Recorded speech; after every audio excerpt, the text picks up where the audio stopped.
Merry Christmas and a Happy New Year. The Chennai Silks. Let the celebrations begin.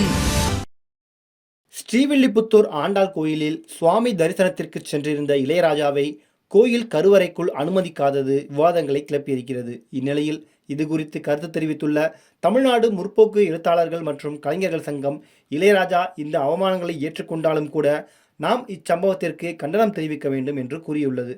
வெறும் இசையமைப்பாளராக மட்டுமல்லாது தமிழக cinema உலகையே தனது இசை ஆளுமையால் கட்டி ஆண்டு கொண்டிருப்பவர்தான் இளையராஜா. சினிமா பாடல்களை தாண்டி பக்தி பாடல்களுக்கும் இசையமைத்து வருகிறார். இப்படி இருக்கையில் இவர் இசையமைத்து வெளியான திவ்ய பாசுராம் நாட்டியாஞ்சலி நிகழ்ச்சியாக ஸ்ரீவில்லிபுத்தூர் ஆண்டாள் கோயில் ஆடிப்புற கொட்டகையில் நடைபெற்றது. இந்த நிகழ்ச்சியை தனியார் நிறுவனம் ஏற்பாடு செய்திருந்தது. நிகழ்ச்சியில் பங்கேற்றிருந்த இளையராஜா ஆண்டாள் கோயிலில் தரிசனம் மேற்கொண்டார். அவரது வருகையை அறிந்த இந்து சமய அறநிலையத்துறை சிறப்பான வரவேற்பை அளித்திருந்தது. அதேபோல கோயில் நிர்வாகம் சார்பிலும் இளையராஜாவுக்கு சிறப்பான வரவேற்பு அளிக்கப்பட்டது. இதில் ஹைதராபாத்தைச் சேர்ந்த சின்ன ஜீயர் சடகோப ராமானுஜ ஐயரும், மணவாள மாமுனிகள் மடத்தின் ஸ்ரீ சடகோப ராமானுஜ ஜீயரும் பூரண கும்ப மரியாதை அளித்து இளையராஜாவை வரவேற்றிருந்தனர். கோயிலின் ஸ்தல வரலாற்றை விளக்கியவாறே இளையராஜாவை கோயிலுக்குள் அழைத்து வந்தனர். அப்போது ஜீயரும் அவருடன் வந்த மற்ற அர்ச்சகர்களும் கோயில் கருவறைக்குள் நுழைந்தனர். அவர்களுடன் இளையராஜாவும் நுழைய முயன்றார்.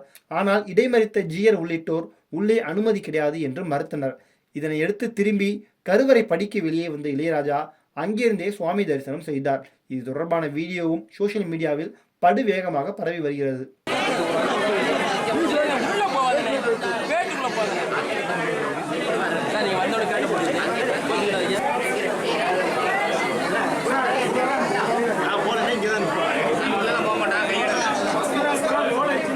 பலரும் இளையராஜா அவமானப்படுத்தப்பட்டதாக கண்டனம் தெரிவித்தனர்.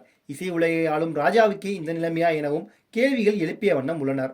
அதே நேரம் அவர் பாஜக சார்பில் நாடாளுமன்ற மாநிலங்களவை உறுப்பினராக இருக்கிறார். எம்பிக்களுக்கே கோயில் கருவறைக்குள் அனுமதி இல்லையா என்கிற கேள்வியும் எழுந்துள்ளது. இந்த விவகாரம் சர்ச்சையானதை அடுத்து கோயில் நிர்வாகம் விளக்கம் அளித்துள்ளது.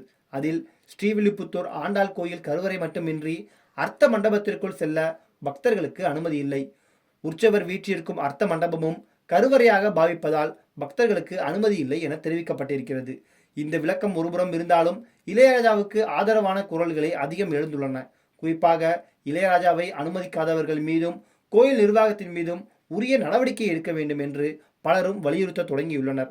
குறிப்பாக தமிழ்நாடு முற்போக்கு எழுத்தாளர்கள் சங்கம் மற்றும் கலைஞர்கள் சங்கத்தின் மாநில பொதுச் செயலாளராக உள்ள ஆதவன் தீட்சண்யா, கோயில் அவமரியாதையை அவர் ஏற்றுக்கொண்டாலும் கண்டனம் முழங்குவோம், மதியாதார் தலைவாசல் மிதிக்க வேண்டாம் என்பதான உபதேசங்களை பிறகு பேசுவோம், இப்போதைக்கான தலையீடு வழிபாட்டு உரிமை மறுப்பையும் அவமதிப்பையும் கண்டிப்பதும் சட்டப்பூர்வ நடவடிக்கையை கோருவதுமாகும்.